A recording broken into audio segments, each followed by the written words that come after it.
अस्सलामु अलैकुम वरहमतुल्लाहि वबरकातुहू। प्यारे दोस्तों, क्या हाल है आपका? ठीक है,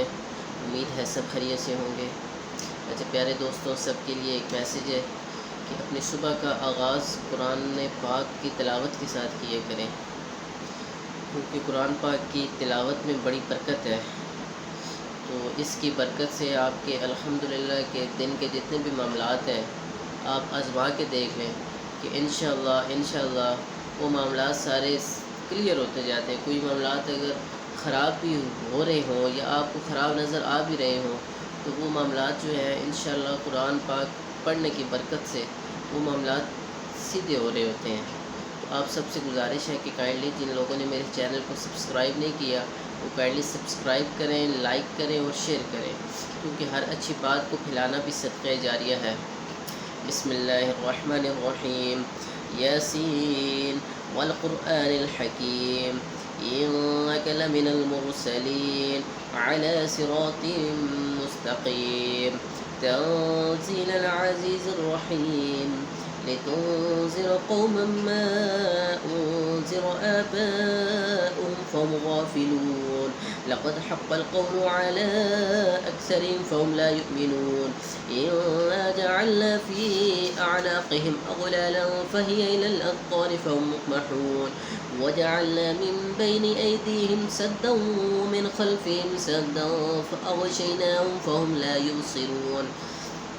वसवाउन अलैहिम अअन्ज़रतहुम अम लम तुनज़िरहुम ला युमिनून इन्नमा तुनज़िरु मन इत्तबअ अज़्ज़िक्र वख़शिय अर्रहमान बिलग़ैब फ़बश्शिरहु बिमग़फ़िरतिन वअज्रिन करीम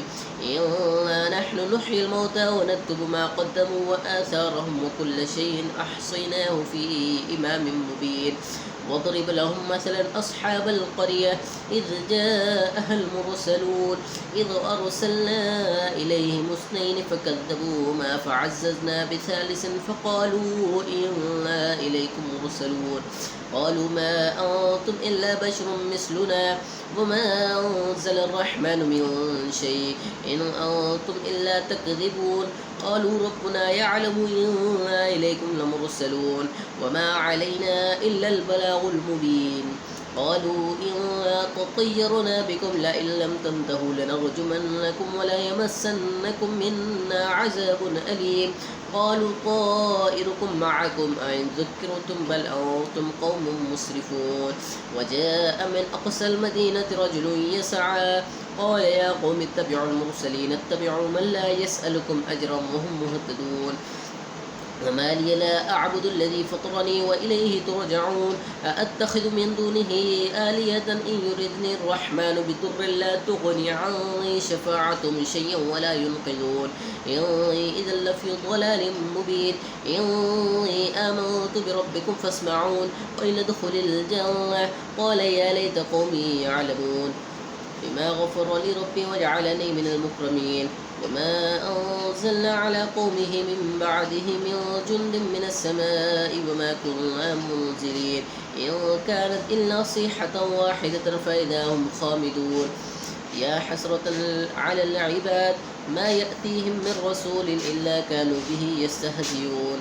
لم يروا كم أهلكنا قبلهم من القرون أنهم إليهم لا يرجعون وإن كل لما جميع لدينا محضرون وآية لهم الأرض الميتة أحييناها وأخرجنا منها حبا فمنه يأكلون وجعلنا فيها جنات من نخيل وأعناب وفجرنا فيها من العيون ليأكلوا من ثمره وما عملته أيديهم أفلا يشكرون سبحان الذي خلق الأزواج كلها مما تنبت الأرض ومن أنفسهم ومما لا يعلمون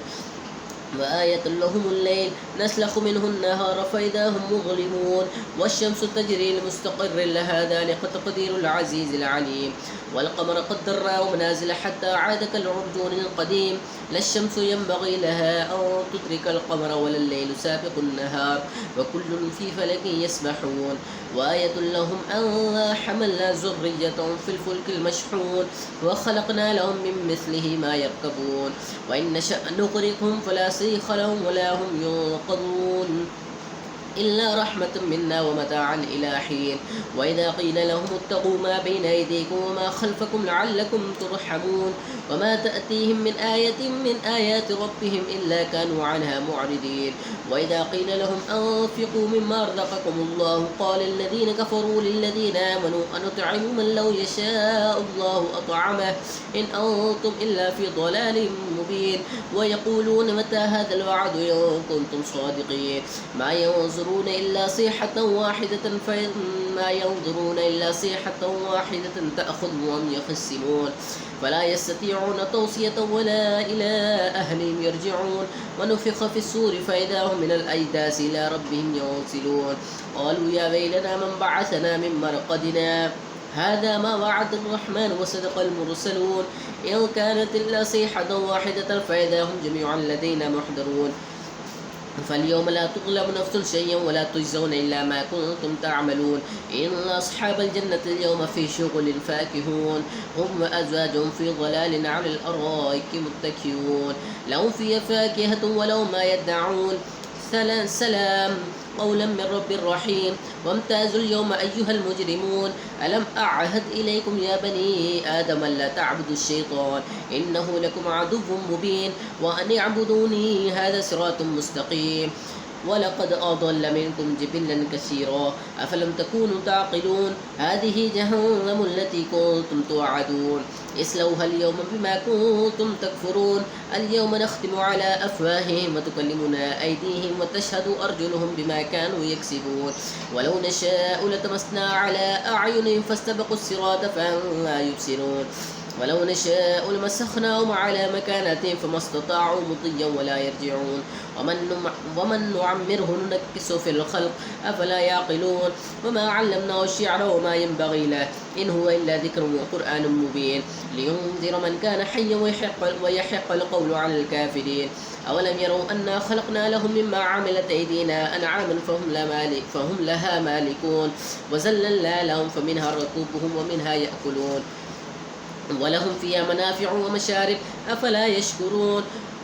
واتخذوا من دون الله آلية لعلهم ينصرون لا يستطيعون نصرهم وهم لهم جند محضرون فلا يحزنك قولهم إنا نعلم ما يسرون وما يعلنون أولم يرى الإنسان أنا خلقناه من نطفة فإذا هو خصيم مبين وضرب لنا مثلا ونسي خلقه قال من يحيي العظام وهي رميم قل يحييها الذي أنشأها أول مرة وهو بكل خلق عليم الذي جعل لكم من الشجر الأخضر نارا فإذا أنتم منه توقدون أوليس الذي خلق السماوات والأرض بقادر على أن يخلق مثلهم